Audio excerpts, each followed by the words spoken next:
প্রত্যেক মানুষ নিজের জীবনে দুঃখ অনুভব করেন। প্রত্যেকের দুঃখ আলাদা হতে পারে। কারোর মনে এই দুঃখ থাকে যে সে তার বাবা মায়ের সব ইচ্ছে পূরণ করতে পারেননি। কেউ এটা ভেবে দুঃখ পান যে সে চিরকাল সদাচার করেছেন, সৎকর্ম করেছেন, কিন্তু তাও তাকে দুরাচারী বলে মনে করা হয়। কেউ এটা ভেবেও দুঃখ পান যে তার সামনে যে ব্যক্তি রয়েছেন তার চোখে তিনি শত্রু হয়ে উঠেছেন বা দুষ্ট হয়ে উঠেছেন, যেখানে তিনি হয়তো কোনো অনুচিত কাজই করেননি।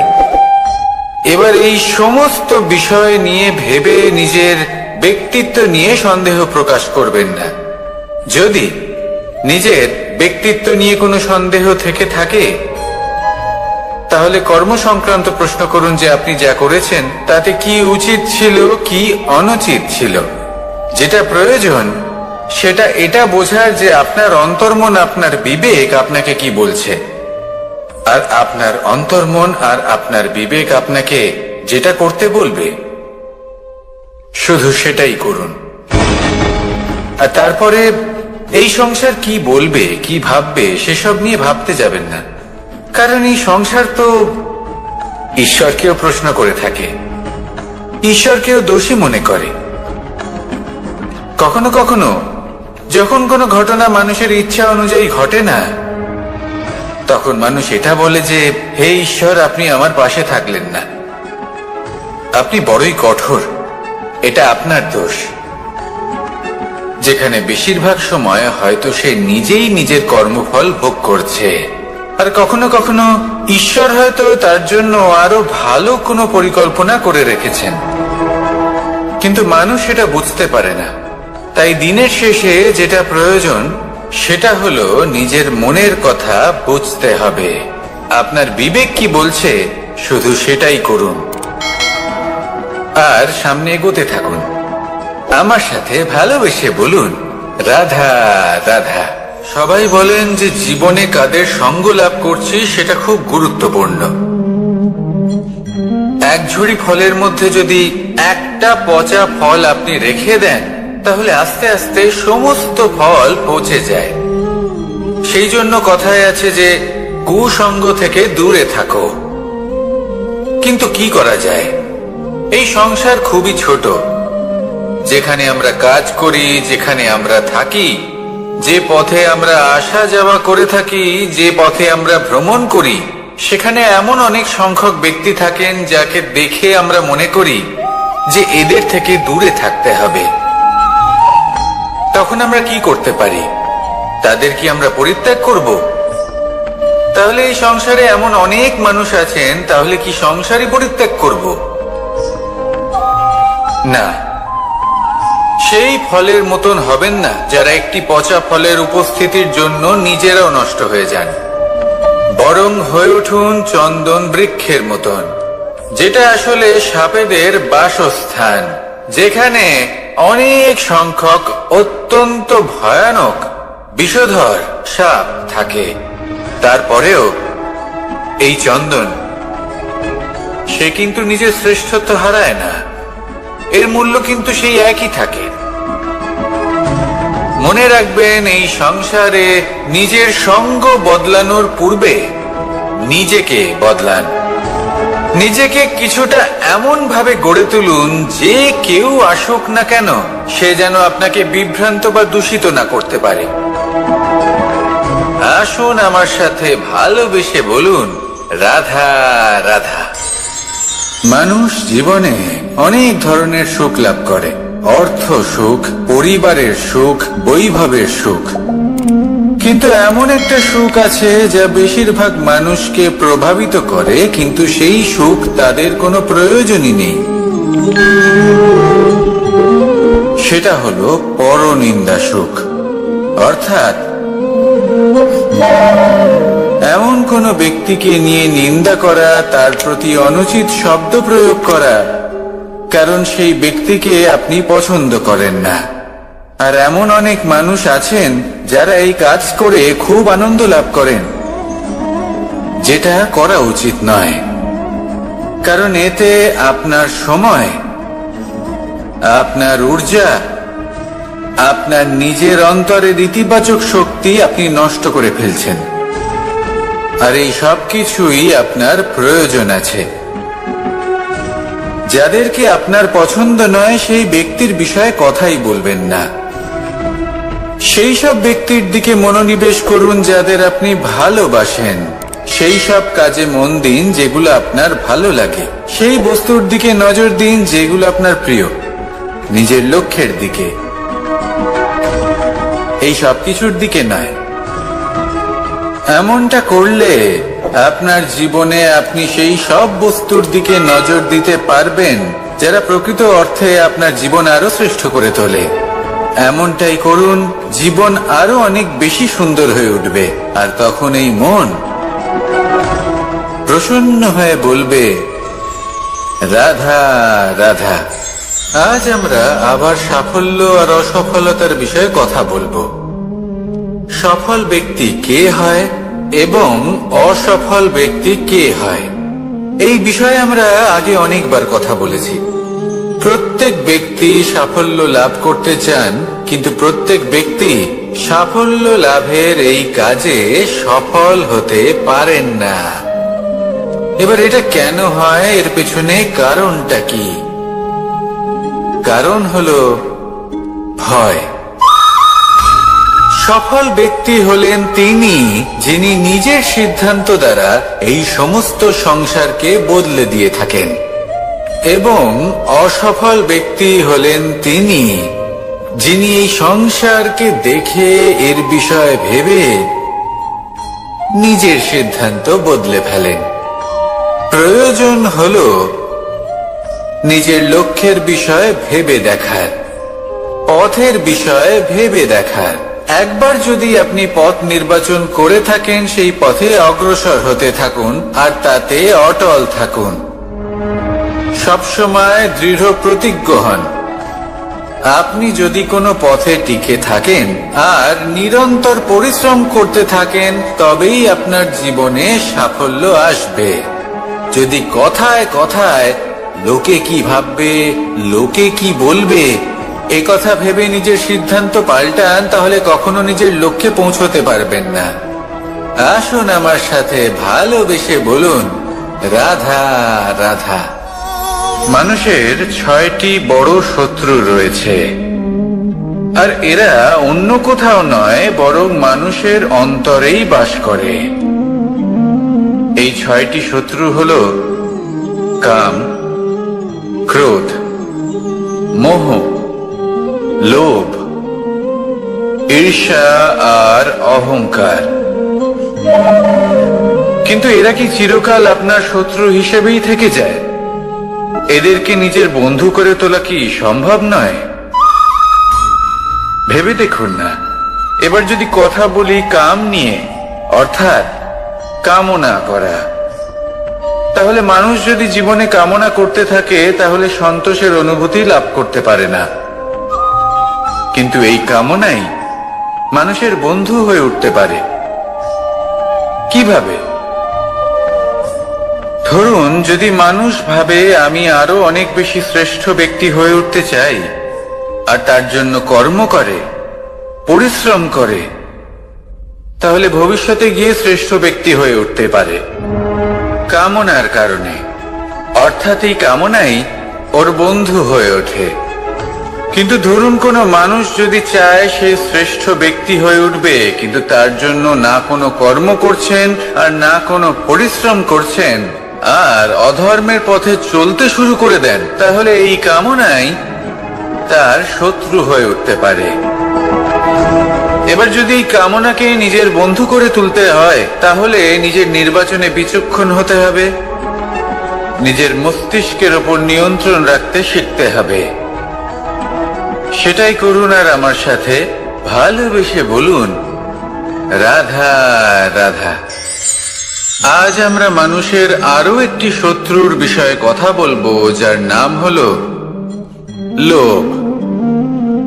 যে কোনো বস্তুকে অত্যাধিক লাভ করার যে বাসনা, যতটা লাভ করেছি ততটা যথেষ্ট নয়, আমার আরো চাই, আরো চাই, একেই বলে লোভ।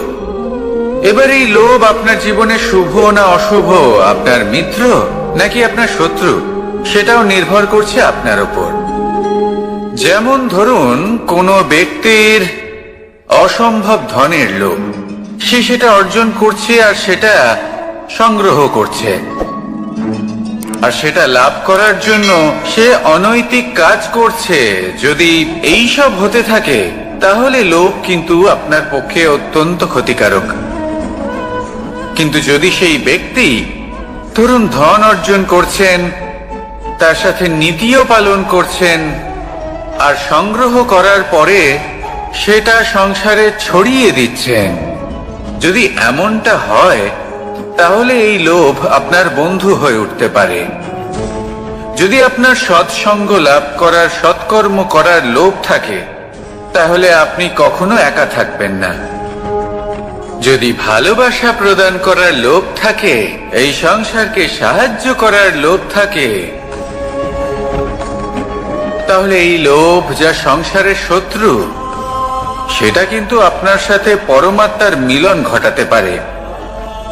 এবার এই লোভকে নিজের মিত্র করে তুলবেন নাকি শত্রু করে তুলবেন, সেই সিদ্ধান্ত আপনারই। আসুন আমার সাথে ভালোবেসে বলুন, রাধা রাধা। কখনো এই প্রকৃতির দিকে তাকিয়ে থাকবেন। এই প্রকৃতি অনেক ধরনের শিক্ষা দেয়। কোন একটা গাছকে দেখুন, কিভাবে সে মাটি থেকে জল শুষে নেয়। সে ঝড় হোক বা হোক কড়া রোদ, সব সহ্য করে এবং অবশেষে সে ফল ধারণ করে। আর সেই ফল উৎপন্ন করার পরে সে ফল কিন্তু সে নিজে গ্রহণ করে না, এই সংসারকে প্রদান করে, যাতে পশু পাখি মানুষ তারা এই ফল গ্রহণ করে শক্তিশালী হয়ে উঠতে পারে, সুস্থ থাকতে পারে। সেভাবেই নদী, সরোবর এরা নিজেরাও কিন্তু নিজেদের জল গ্রহণ করে না, মাটিকে প্রদান করে, পশু পাখিকে প্রদান করে। সূর্য নিজেও নিজের জন্য প্রজ্বলিত হয় না, সে প্রকাশ ছড়িয়ে দিতে চায় আমাদের সবার কাছে, সে আলো পৌঁছে দিতে চায়। এই প্রত্যেকের কর্মে পরমার্থ নিহিত আছে, আর সেই জন্যই এদের সকলকে পুজো করা হয়। তাই মনে রাখবেন, আপনার কাছে জীবন যাপনের অতিরিক্ত যা কিছুই আছে তা পরমার্থের জন্য। তাহলে তার সদ্ব্যবহার করুন আর আমার সাথে ভালোবেসে বলুন, রাধা রাধা। পরিবর্তন, এটা হলো সৃষ্টির অমূল্য নিয়ম। এই সংসারে সবকিছু সময়ান্তরে পরিবর্তিত হয়, এই সময়ও পরিবর্তিত হয়।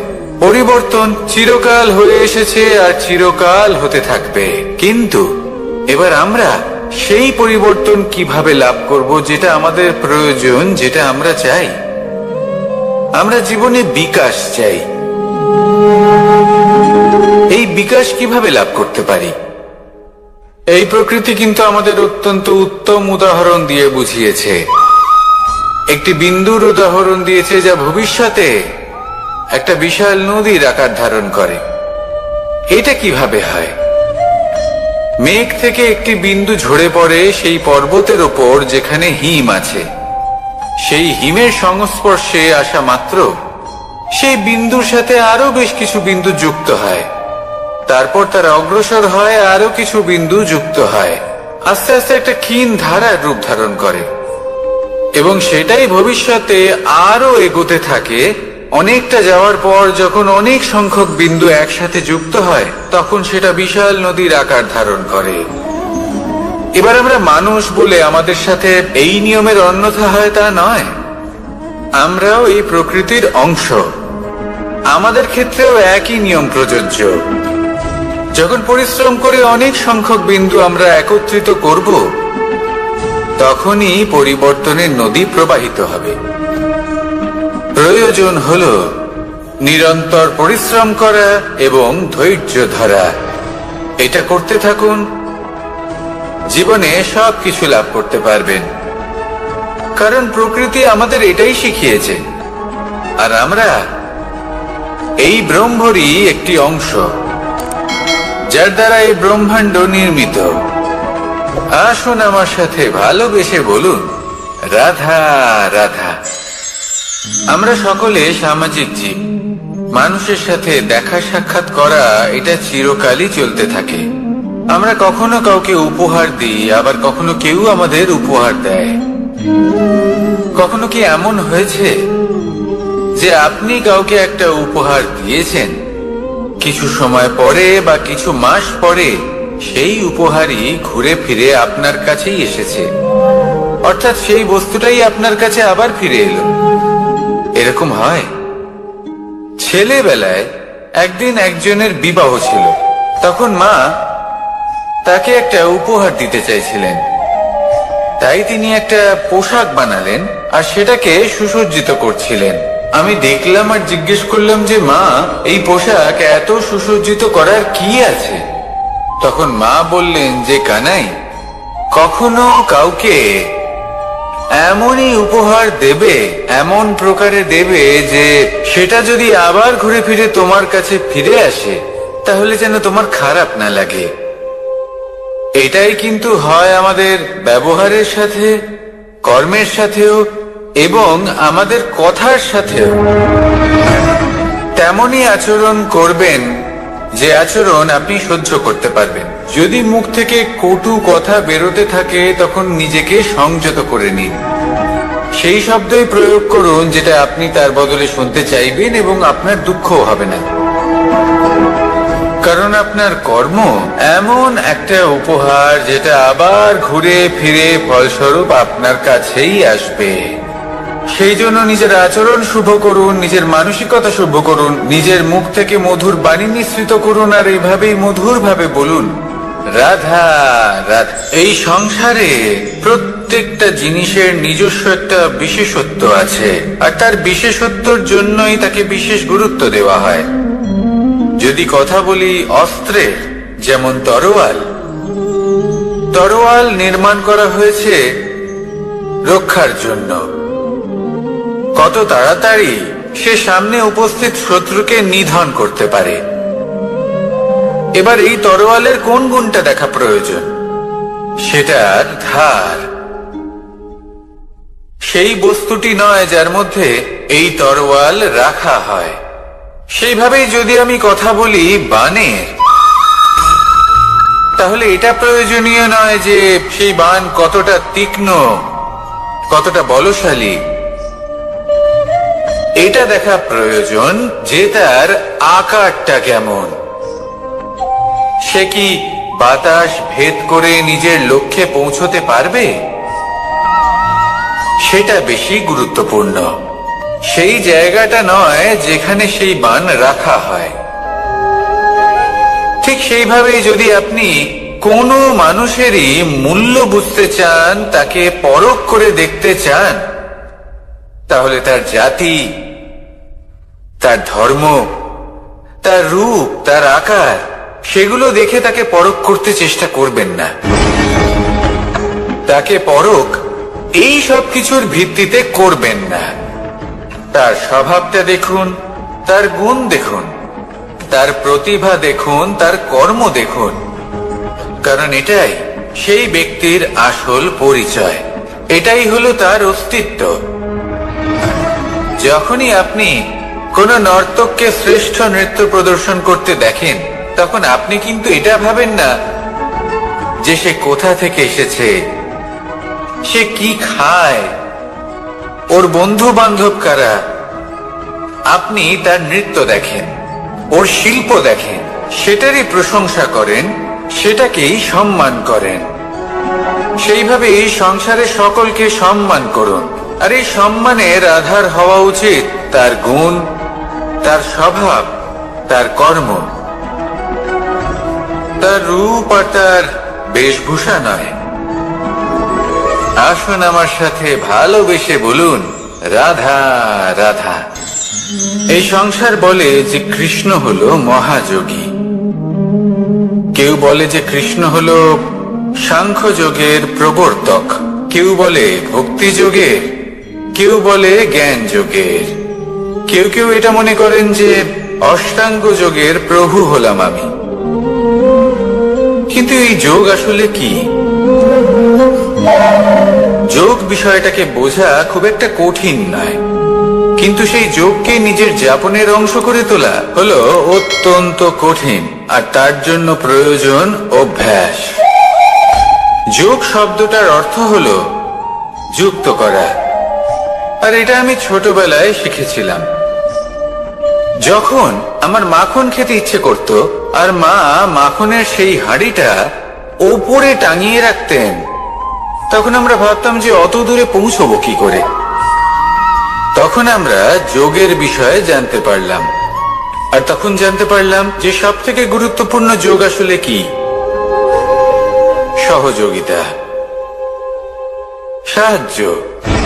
আমরা সব সখারা একসাথে জড়ো হতাম, একে অপরের পিঠের ওপর উঠে দাঁড়াতাম, আর তারপর আমরা ওই মাখনের হাঁড়ির কাছে পৌঁছতে পারতাম, আর তারপর আমরা সবাই মিলে সেই মাখন ভাগ করে খেতাম। সহযোগিতা, এটা অত্যন্ত গুরুত্বপূর্ণ। পাণ্ডবরাও মহাভারতে এটাই করেছিলেন। ওনাদের সাথেও কেউ ছিল না, একে অপরকে সাহায্য করে ওনারা অনেক বীরদের একত্রিত করেছিলেন। তারপর অবশেষে মহাভারতের এই মহাযুদ্ধে ওনারা জয়লাভ করেছিলেন। রামায়ণে রাম এবং লক্ষ্মণের সাথে কেউ ছিল না। সহযোগিতার মাধ্যমে ওনারা ভাল্লুক আর বানর সেনাকে একত্রিত করেছিলেন, আর এই সংসারের সব থেকে প্রবল রাক্ষস রাবণকে বধ করেছিলেন। মনে রাখবেন, একসাথে মিলে যদি আপনারা কর্ম করতে শেখেন, তাহলে এই সংসারে এমন কিছুই নেই যেটা আপনি অর্জন করতে পারবেন না। আসুন আমার সাথে ভালোবেসে বলুন, রাধা রাধা। কর্ম এবং ফল। মানুষের স্বভাব হলো এটাই যে তিনি নিজের প্রত্যেক পরিশ্রমের প্রতিফল প্রার্থনা করেন। বেশিরভাগ সময় এই ফলাফলের চিন্তা করতে করতে, কল্পনা করতে করতে উনি কর্ম করতে থাকেন যে আমি এই কাজটা করলে এই ফল পাবো। সেই সব কল্পনা করতে থাকেন যা না তার হাতে আছে, না আছে অধিকার, আর না আছে নিয়ন্ত্রণ। উনি শুধু নিজের কর্ম করতে পারেন। উনি কি ফল পাবেন তা তার হাতে কখনোই নেই। তাই আপনিও শুধুমাত্র কর্ম করতে থাকুন, ফলের চিন্তা করবেন না। মনে রাখবেন, শিকড় এবং শাখা যেভাবে একে অপরের সাথে জড়িয়ে, সেইভাবেই একে অপরের সাথে জড়িয়ে কর্ম এবং ফল।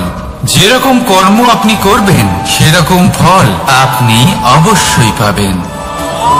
তাই এই ফলের আশায় কর্মের সময় কখনোই নষ্ট করবেন না, কারণ যে ব্যক্তি সময় নষ্ট করেন, সময় সেই ব্যক্তিকে অবশ্যই নষ্ট করে দেয়। কর্ম করুন নিঃস্বার্থভাবে, ফলের চিন্তা করবেন না, আর আমার সাথে ভালোবেসে বলুন, রাধা রাধা। কর্ম এবং ফল। দেখতে গেলে এই সমস্ত ব্রহ্মাণ্ড এই দুইয়ের মাঝেই স্থির হয়ে আছে। মানুষজন কর্ম করেন ভালো ফল লাভের আশায়, আর ভালো ফল লাভের আশায় উনি এটাই ভুলে যান যে উনি যে কর্ম করছেন তা কি করছেন।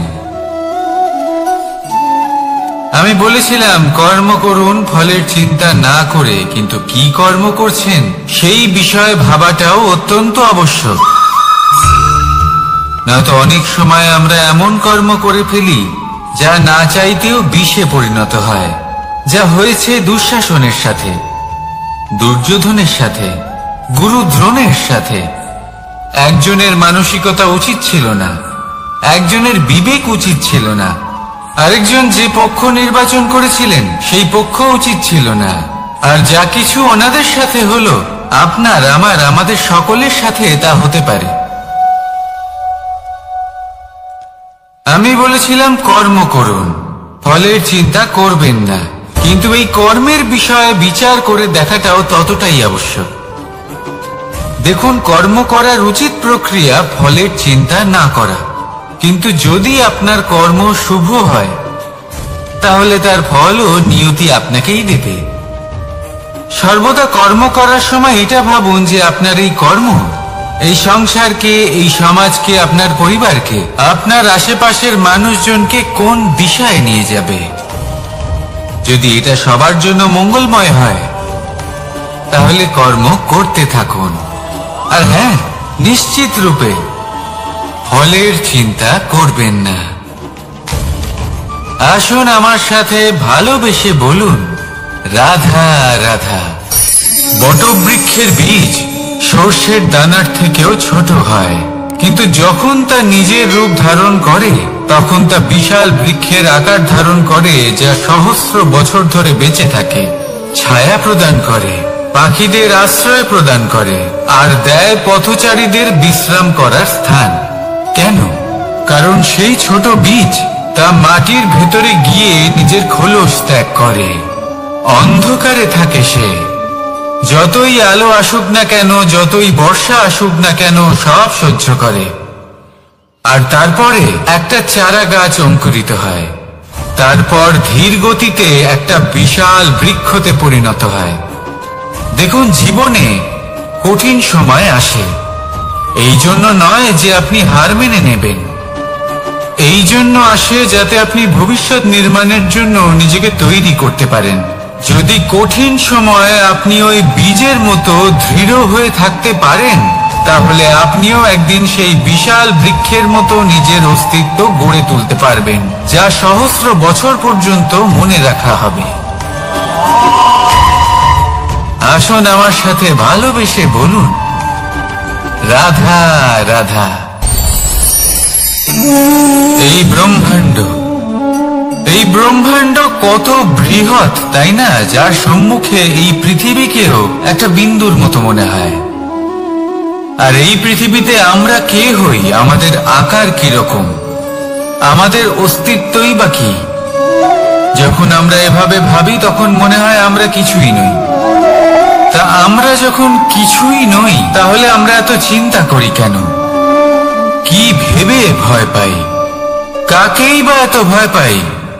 কে আমাদের মারতে পারে আর কেই বা আমাদের জন্ম দেবে? আত্মার আসলে না কখনো জন্ম হয় আর না কখনো মৃত্যু। আত্মা শুধুই শরীর বদল করে। আপনি, আমি, আমরা সকলে এই শরীর নয়, আমরা হলাম আত্মা, যা হলো পরম আত্মার পরম অঙ্গ। সেই জন্য মনে রাখবেন, বাইরের কোথাও দেখবেন না, নিজের অন্তরের গভীরে গিয়ে দেখুন, আত্মাকে উপলব্ধি করতে শিখুন।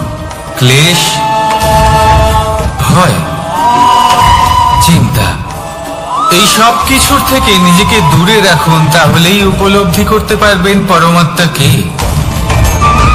তাহলে আসুন আমার সাথে ভালোবেসে বলুন, রাধা রাধা। পরিবর্তন এই সংসারের শাশ্বত নিয়ম। কোন রাজা নেই যিনি চিরকাল রাজা থাকেন, কোন ধনী ব্যক্তি নেই যিনি চিরকাল ধনী থাকবেন। এই সংসারে সূর্যের স্থান নেওয়ার জন্য চন্দ্রিমার আগমন ঘটে। কোন স্থান যাকে পতিত বলা হয়েছিল, সেখানে মহল তৈরি হয়েছে। কোন স্থান যাকে আজ মলিন বলা হয়েছে, কাল সেখানে মন্দিরও স্থাপন হতে পারে। কোন ঋতু চিরকালের জন্য থাকে না, কখনো সময় চিরকাল একরকম থাকে না। আজ যা আপনার কাছে রয়েছে, কাল অন্য কারোর ছিল। আজ যে আপনার কাছে রয়েছে, কাল তা অন্য কারোর কাছে চলে যাবে। আপনার সাথে কিছু থাকলে তা হলো আপনার কর্ম, কিন্তু সেই কর্মের পরিণামও আপনার নয়। আপনি শুধু কর্ম করুন, বাকি সবকিছুই পরিবর্তনশীল। কিন্তু সেই পরিবর্তনকে দেখে ভয় পাওয়ার প্রয়োজন নেই, তাকে স্বাগত জানান। যদি আপনি হাসি মুখে সেই পরিবর্তনকে স্বাগত জানান, তাহলে এই পরিবর্তনও হাসি মুখে আপনার সাথে থাকবে। আসুন আমার সাথে ভালোবেসে বলুন, রাধা রাধা। সঞ্চয় মানুষের যখন থেকে বোধ বুদ্ধি হয়, সঞ্চয় করতে আরম্ভ করে দেন। সঞ্চয় করতে থাকেন ভোজনের, সঞ্চয় অর্থের, সঞ্চয় শক্তির। নিজের জন্য করেন, নিজের পরিবারের জন্য করেন, নিজের স্ত্রীর জন্য করেন, সন্তানের জন্য করেন, সন্তানের সন্তানের জন্য সঞ্চয় করেন। সঞ্চয় করার জন্য ওনার কাছে অনেক কারণ রয়েছে, কারণ উনি এটা ভাবেন যে এই সঞ্চিত শক্তির জন্য কেউ ওনার কোনো ক্ষতি করতে পারবে না।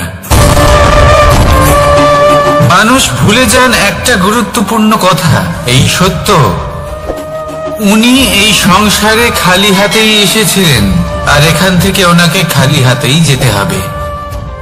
যা এখানকার তা এখানেই থেকে যাবে। আর যদি কিছু ওনার সাথে যায় তা হলো ওনার কর্ম, আর কিচ্ছু নয়। তাই যদি কিছু অর্জন করতে চান তাহলে শুভ কর্ম অর্জন করুন, আত্মশক্তি অর্জন করুন, কারণ পরলোকে এটাই হবে আপনার সম্পত্তি। তাহলে কি এটা আপনি অর্জন করতে চান না? আসুন আর আমার সাথে ভালোবেসে বলুন, রাধা রাধা। সদিচ্ছা।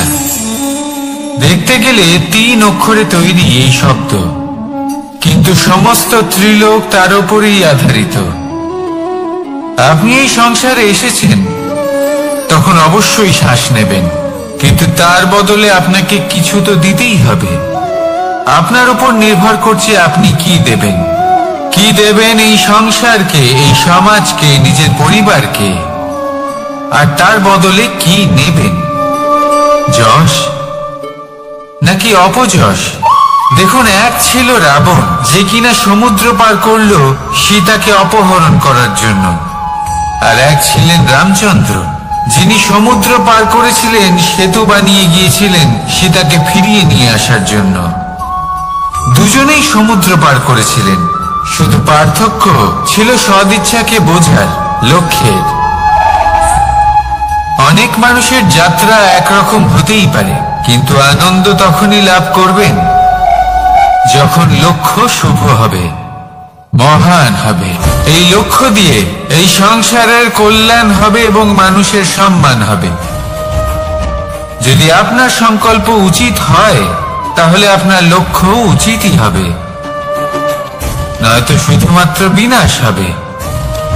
আর উচিত এটাই হবে যে বিনাশের হাত থেকে যেন নিজেকে বাঁচানো যায়, কি বলেন? তাই জীবনে যে লক্ষ্য স্থির করছেন, মনে রাখবেন তা যেন শুভ লক্ষ্য হয়।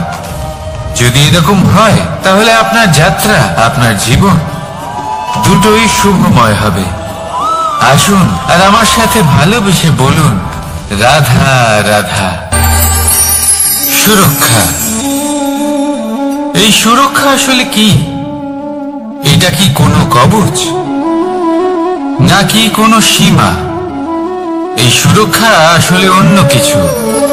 আমাদের মাতা পিতা, আমাদের প্রিয়জন, আমাদের বন্ধু, এই সমাজ, আমাদের শুভাকাঙ্ক্ষী, আমাদের আত্মীয়, এনারা সবাই আমাদের জীবনে কোনো না কোনো ভাবে সুরক্ষা দিয়ে থাকেন, একটা কবচ দিয়ে থাকেন কোনো না কোনো রূপে।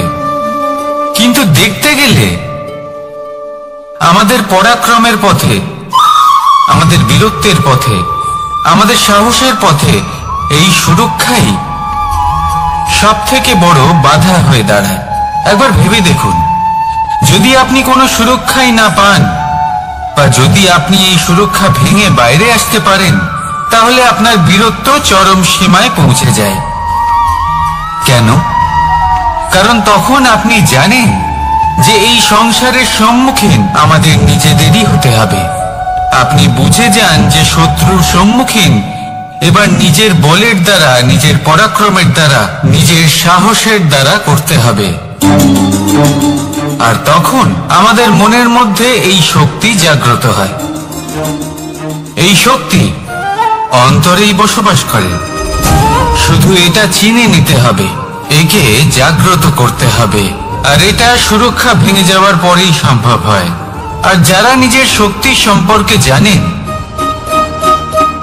যিনি নিজেই জানেন তিনি কতটা শক্তিশালী, তিনি নিজেই নিজের সুরক্ষা কবচ চিরকালের মতো ভেঙে ফেলে দেন, ঠিক কর্ণের মতো। আর তারপরে দেখুন, আপনার পরাজয় হোক বা বিজয়ী হোক না কেন, সেটাই অনেক বড় হয়। সেটাই প্রশস্ত হয়ে থাকে।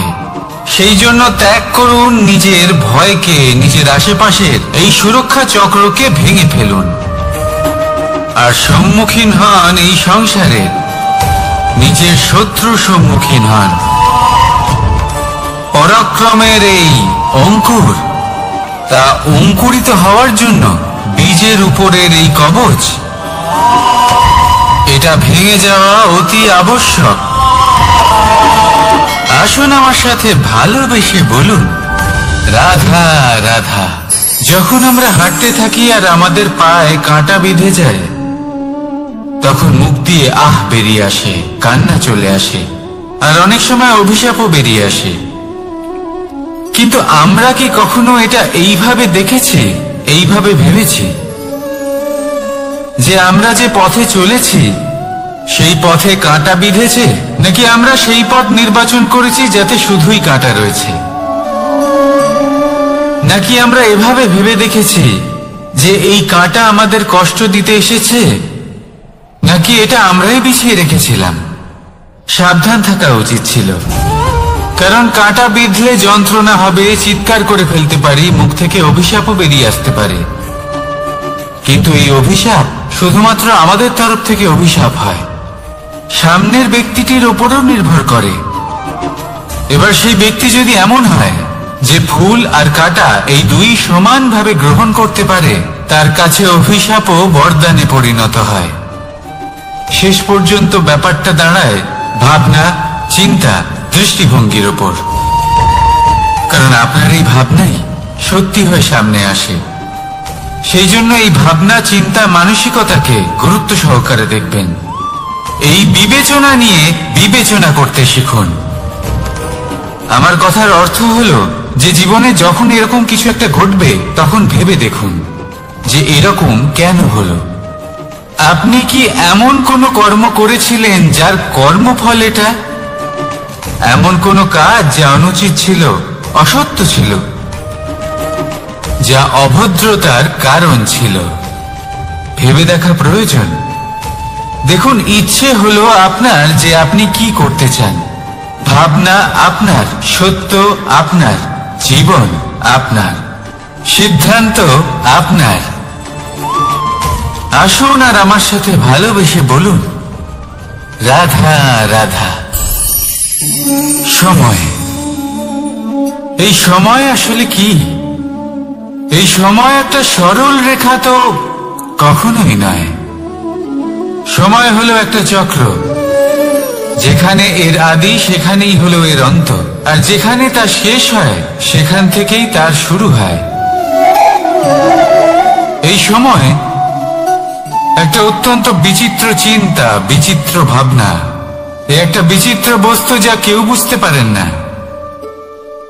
এই সময়ের লীলা, এর কোনো প্রমাণ নেই, কোনো জ্ঞান নেই, কোনো পরিমাপ নেই। শুধু এটুকু আমরা জানতে পারি, যেখানে শেষ হবে সেখান থেকে একটা নতুন সূচনাও হবে।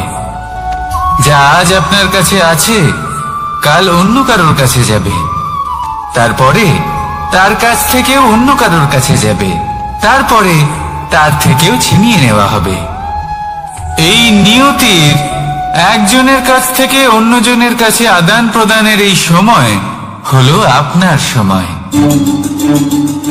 এই সময় সদ্ব্যবহার করুন, এই সময়কে বাঁচুন। আপনাকে শুধু এটাই সুনিশ্চিত করতে হবে যে আপনি কোন পক্ষে আছেন। আর সত্যি বলতে কি, আপনার জীবনের পরিণাম নির্ভর করে আপনার নির্বাচনের ওপর। আপনি কোন পক্ষ নির্বাচন করছেন। তাহলে মনে রাখবেন, জীবনে সেই পক্ষই নির্বাচন করবেন যা চয়ন করার পরে আপনি সুখ অনুভব করবেন, আপনি সন্তোষ লাভ করবেন, প্রসন্নতা লাভ করবেন। আর আমি এটাই সুনিশ্চিত করব যে এই পক্ষ যেন শান্তির পক্ষ হয়, এই পক্ষই যেন প্রেমের পক্ষ হয়। তাহলে চিন্তা করবেন না, আর আসুন আমার সাথে ভালোবেসে বলুন, রাধা রাধা।